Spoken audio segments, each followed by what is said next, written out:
We're going to be finishing off today with the ONOG Hearthstone Summer Circuit. It's going to be the finals, and we're going to jump in pretty fast right now between Weasel and Hoj. Weasel from Team B Genius, a French team, I believe. He's running a pretty standard lineup, including Warrior and Warlock. Meanwhile, Hoj, probably the slightly more well-known player.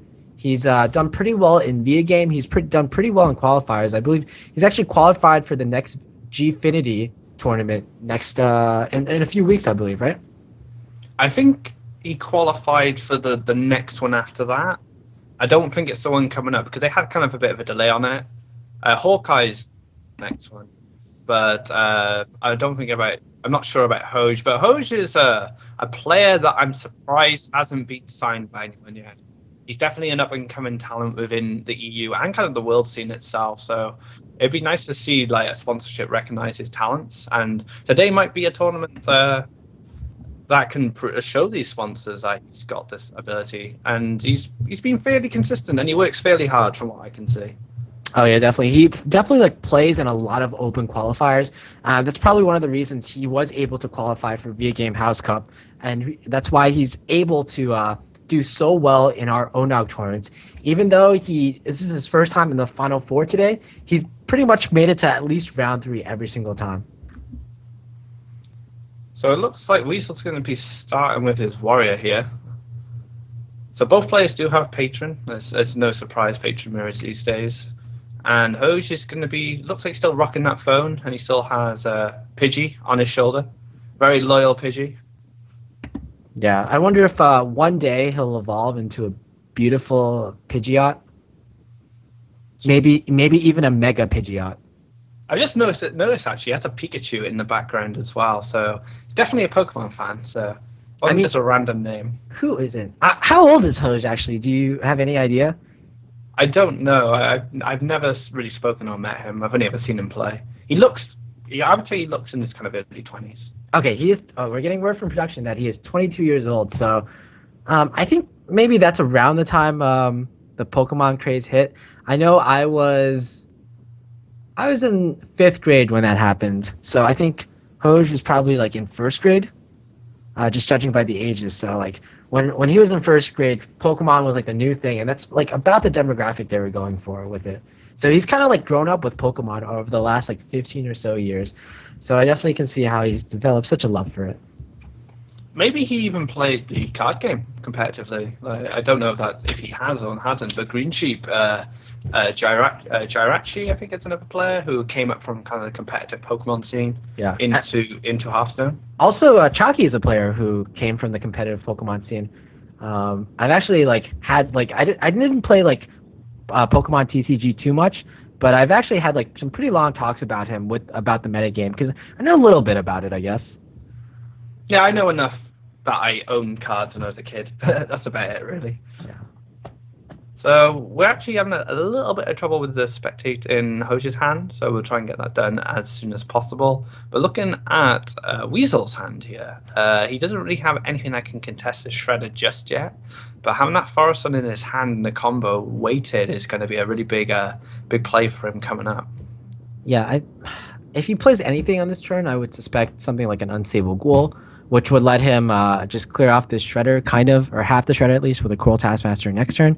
But that's so little value that I can definitely see the reasoning for why Weasel might just want to pass and then go for try to draw one of the weapons on the next turn. I think the Unstable Ghoul has a bit more value with the combo coming up. Same with the Cruel Taskmaster, because they're going to be dropped to 1 mana anyway, so it's kind of like having a mini Whirlwind. But we don't know what Hoj has in his hand yet, so we don't know what he's quite capable of, which is unfortunate. But he does drop the Druid of the Claw. Luckily, not the Spectator crashing sort of druids. Yeah. Maybe Blizzard formed like a Druidic circle which specialize in crashing Spectator mode. That's their goal. A new Warcraft lore comes in.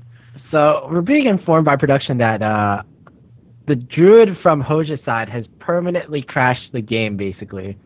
So we probably won't be able to see this Hoj's fan for the rest of the game. But you know what? This is just like a ladder game. We can talk about what plays we can do possibly here, and how much we're losing against this Druid because he got such great tempo plays early on. Yeah, it's not looking good, and depending on what if he's got a nice 6 curve play here, be it Sylvanas, be it even is this a rag? Oh, okay. Not that threatening, I guess, but still Ancient of Lore pretty much like I would say that's even more threatening than Rag because at least with Rag, like it doesn't give your opponent additional cards, and like you can at least execute it. Yeah, the Ancient of Lore brings him closer to combo. So here, I think you just have to force on and just go for it here. Yeah, hope for the best. Hope you draw into something that works. And at least, you know what? The cards that you're getting Thorzend out by the effect are actually all really, really good. Yeah, it's a very strong Thorazine for him. The only issue I can kind of see with it is he kind of needs another mana crystal to make it super effective. I see what you did there. He needs like he would have needed like a whirlwind too. If a whirlwind reduced to 0 mana, that would be awesome as well.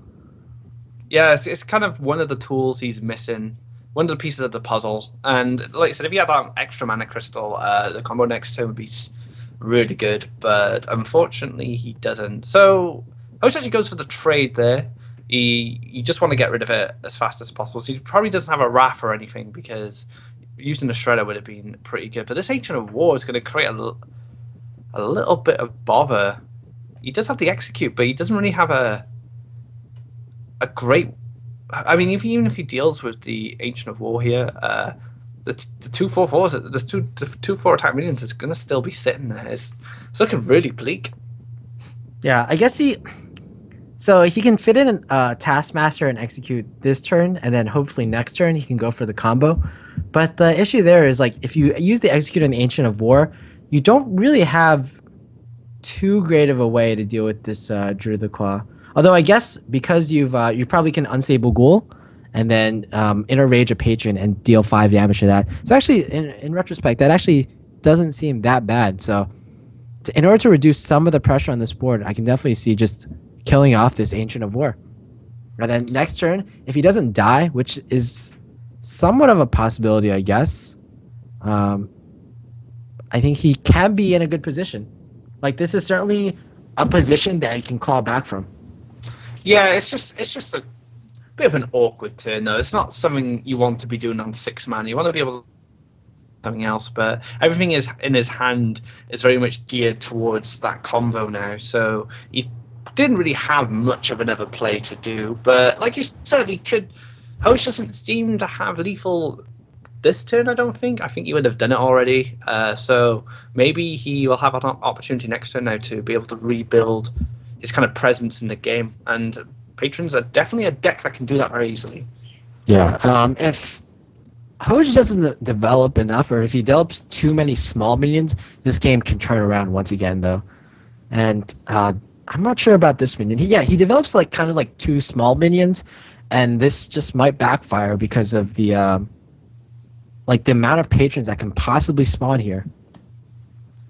So this is going to be quite a technical turn, I think, for Weasel. He's got to kind of figure out where he wants all these effects going off, and then choosing what he's going to do with these patrons. Because the one thing that patron can do is let you rope and not make all your plays. So you got to be kind of quick on your feet sometimes with these turns to make sure you get the most optimal patron turn. Yeah, I believe he can clear off both these taunts and even the sludge that comes out of the Sludge Belcher, but he might have a hard time dealing with the Shredder, dealing with the Shade, and then after that, he's going to be afraid of Force of Nature Savagery, of course. All right, so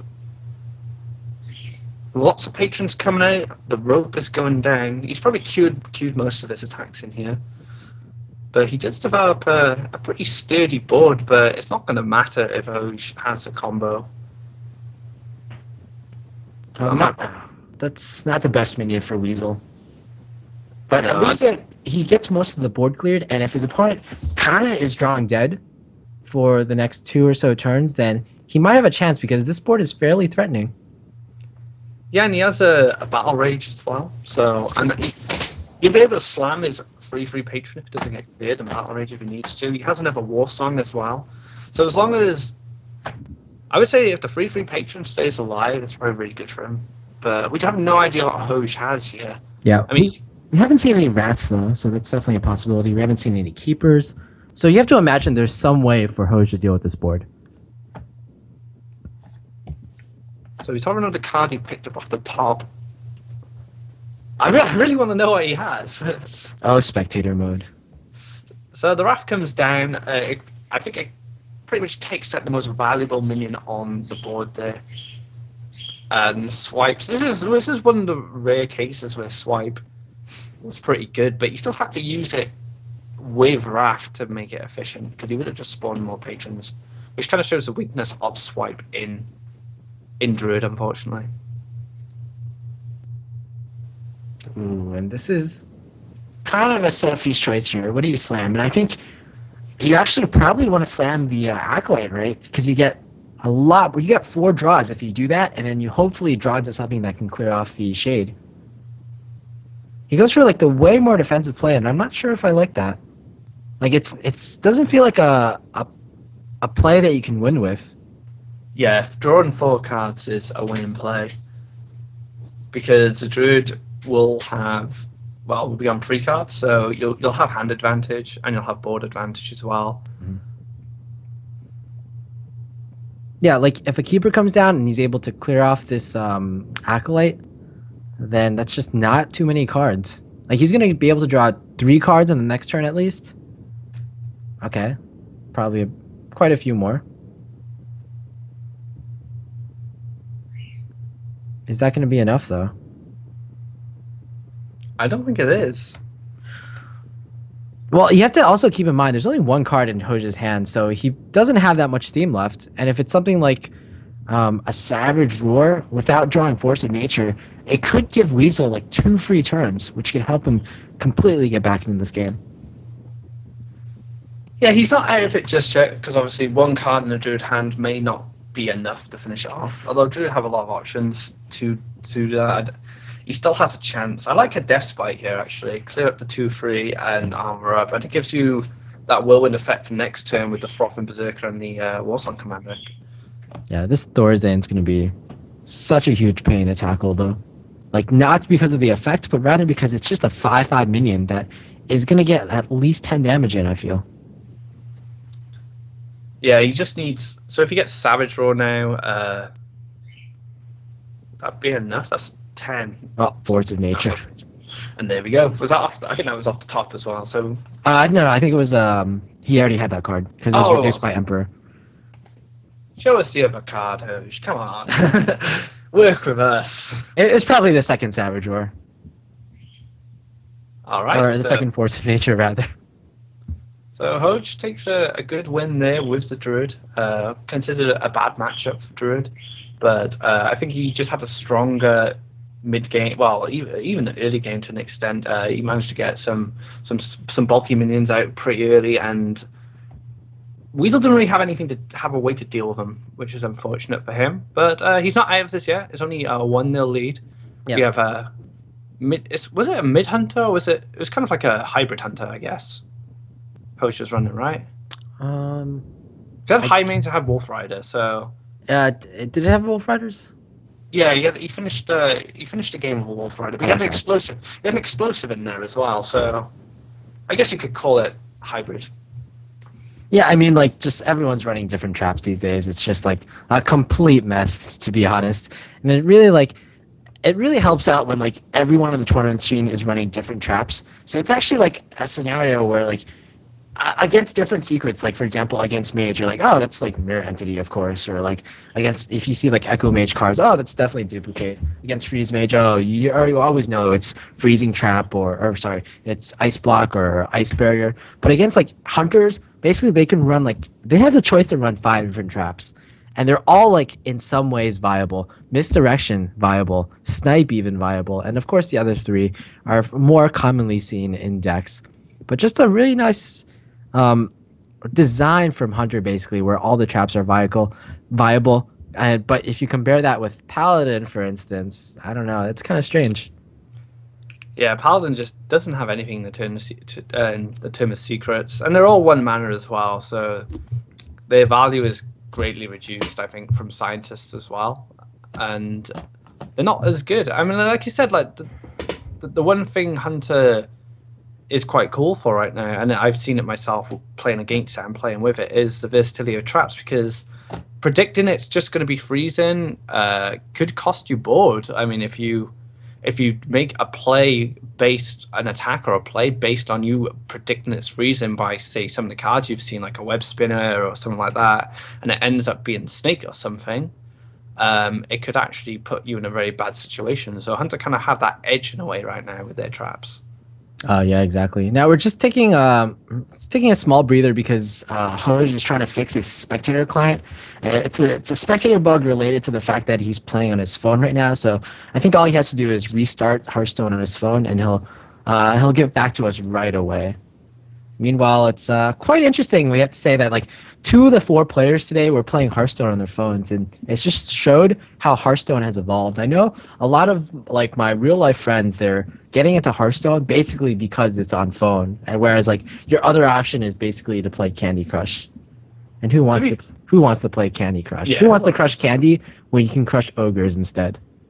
And another thing is it's kind of an evolution for esports, really. That an esports title can actually be played so portably, whereas before, to play Counter-Strike or Dota or any kind of those style of esports games, you need a computer, you need a decent one at least. Whereas now, you can play in a tournament from your phone, which is what Hoj is doing right now. He's in the finals of a tournament which he's grinding at. He might have played the whole thing on his phone. It just shows how accessible Hearthstone is to like a wide audience. Yeah, exactly. And like, there's even more casual modes these days, like Tavern Brawl, that just makes everything like even more accessible rather. Weasel, we saw his deck. He had double Unstable Ghoul, so I'd have to think that this deck is probably a good one against Hunters. Yeah, Unstable Ghoul is a card that kind of like has been dipping in and out of Patron through kind of like the evolution of the Patron deck, and I think one of the strengths of Patron as well, it can adapt to the meta pretty well, depending on what's being played. So Unstable Ghoul is like an excellent card against Hunter, for example, and other kind of rush decks. Whereas if rush decks weren't that popular at the time, you can kind of like take them out and take some more later stuff if you want. So just shows how versatile the deck is in general. Yeah, basically there's like 10 cards that you can tech in or out of Patron Warrior. You have like these like fringe cards like Unstable Ghoul, even Commanding Shout, and they're all like good depending on what you expect from the metagame. Even Sludge Belchers, some people tech in even Senjins, Big Game Hunters, Brawls even, and they're all like good choices. It just goes to show you, it's kind of like in the Miracle Rogue days when about 25 cards of Miracle Rogue were like just set in stone, but the other 5 you had like your choices, and you can make metagame calls based on those choices. Some people even put Big Game Hunter in their Miracle Rogue decks, for example, just to take care of the hand locks that were popular at the time. Yeah, because Miracle did struggle with that deck. Not as much as Oil has a better matchup against it, I think, these days, because they can just build those giant weapons, and you're not going to expect the Harrison from a hand lock most of the time. But yeah, I agree. I think having good meta kind of knowledge definitely plays into a favor of a Patron Warrior player. Yeah, just being able to tech the choices in correctly, basically. And I would have to say this deck, like, it's doing so well against the mid-range hunter or the hybrid hunter right now. But again, that's partly because Lee Aqua spawn and not either Misha or Huffer, partly because of the Armor Sith draw on turn 1. But he always has like the Unstable Ghoul to fall back on if any of those cards happen to fail. It's just looking so bad for the Hunter right now. He's not put on any pressure, and anything that he plays right now will just get answered really easily. Like the Gnomish Avenger is actually a huge deal. Is he going to trade here? Okay, he really wants this Leok and wants to protect it. And 4 damage is pretty good as well, like, because he's on turn 5 now and he's still on 25 health, and this is a faster variant of mid-range hunter, so the health pressure is not there right now, which is what Hoj really needs to establish.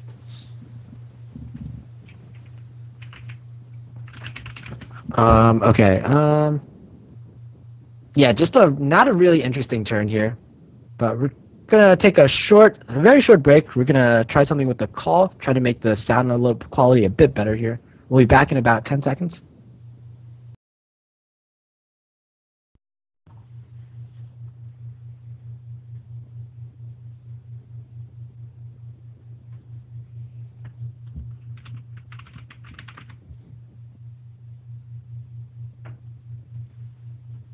All right, we're back, ladies and gentlemen. And once again, like the board, it's not really that threatening at all. Like again, this Novish Inventor doing so much work challenging the Leok. Imagine if that card had been like a Huffer or even like a Misha at this point. It would have been so much different. Yeah, the Leok was really weak for Hoj, and it's going to be traded into really easily here. And the Fiery War Axe is such a good pickup for Weasel. He's going to be able to clean up this Shredder quite easily and have still a lot of options available to him. He's got a Battle Rage here for card draw. I mean, even 2 cards from Battle Rage is excellent. You're paying 2 mana for 2 cards. Such a good card, Battle Rage in this deck. It's taken a long time for Battle Rage to find a home somewhere. It just wasn't viable for a very long time. Outside of that Raging Worgen OTK deck. The Nyria deck, basically. Yeah. It was the only deck that was viable, and it is a good card. Like I actually don't believe it was in the Nyria deck. Battle Rage was not running that deck actually. It was in the Kranich? No, it was the Razor deck, the Razor Math Warrior deck that it was running, I believe. Razor Math.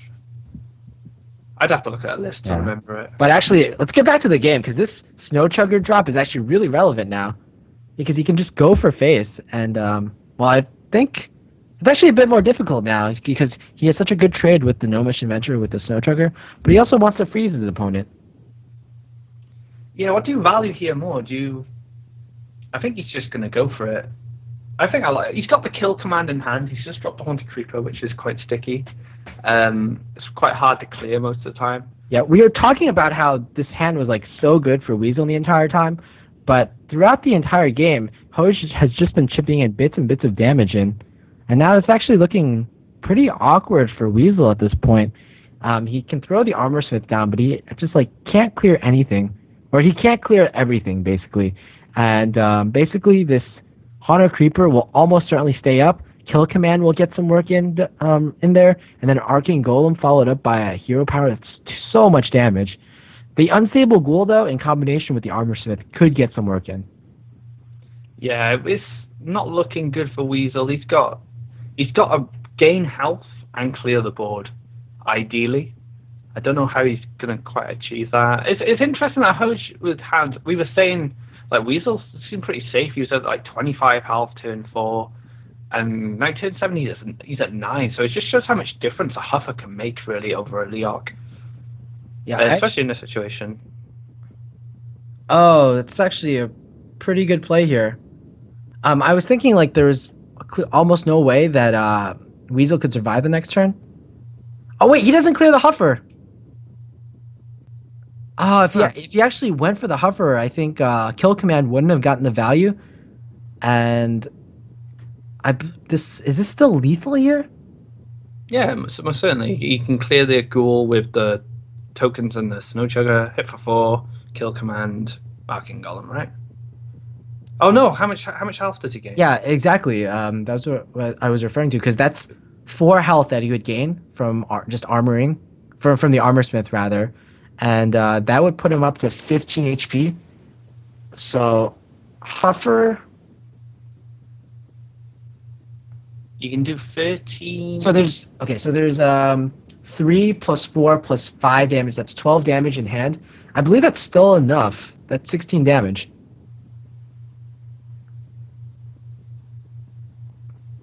Yeah, that's still enough. If you could play it out. Yeah, he's going for it. He sees it. And he's going to have 1 overkill, I believe. Or no, just perfect, actually. Perfect. He got 2 overkill with the Glazuka. Oh, yeah, that's what I thought. Wait, what? Did he just miss lethal? Oh, my God. We're getting a message now. He says that was a phone error. He missed lethal because he accidentally hit he like was playing too fast, and he hit the wrong target because he was playing on the phone. Oh my god, that's never happened before in a tournament. But then again, like, what can even happen here? How can Weasel come back from this game? I don't think Weasel can, which is quite fortunate for Hoj. Yeah. I was thinking, is there some way to get a whirlwind effect in there? But no, he can't like starve off this 4 damage that'll like is guaranteed to come to him in the next turn, and it's going to be very difficult for him to clear this board even. Like the only way he can clear this board is Death Spite, Execute, I believe. And even then, he just has no health, and the hero power and the weapon will be enough. Fortunately, Hoj, he doesn't get punished for missing lethal because of his phone, but hopefully that will ensure basically that he's a bit more careful, just like using his like fingers to swipe everywhere. Just be more careful overall, Hoj. You've got this. You're 2 games up. Just don't make any silly mistakes because you're playing on phone. I'm glad it wasn't him missing lethal. Hoj is a very good player.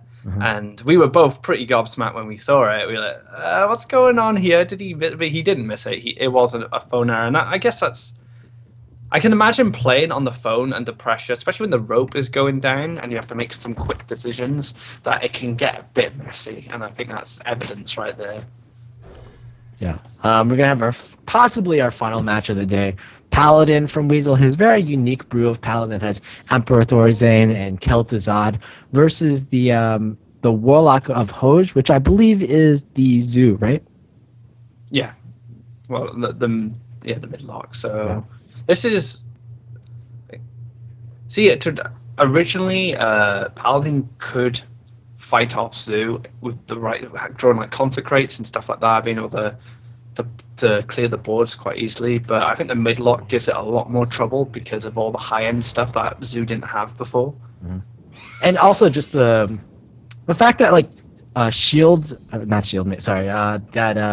mini bot exists. It kind of feels like the card that's kind of changed the matchup around a bit, but that's only if you draw it on turn 2. Yeah, it's most certainly going to get a 2-for-1 usually, and if they play an Imp and you play a shielded mini bot, and they have, say, a knife juggler to follow up, you're just thinking, oh man. Like, well, this is actually a bit awkward here. Acolyte of Pain, what do you even do here? Do you power overwhelming this Acolyte? That feels so wrong. So wrong on so many ways, Aqua. Power overwhelming is very valuable, but you just don't want to give him draw, do you? It's tough. He's guaranteed to draw 2 cards. I guess you got to weigh up. Is the 4 damage worth denying 1 draw? Would you say that? Would you say it is? Denying, is it 1 draw even? It's potentially 3 draws with this Acolyte. Like there's a possibility this Acolyte could just draw 3 times. If he plays the Imp, if he played the Imp would be able to trade into it next turn, so it'd be 2 draws, right? But it looks like he'd rather not give any draws to the extra draw. I think you could make it to that he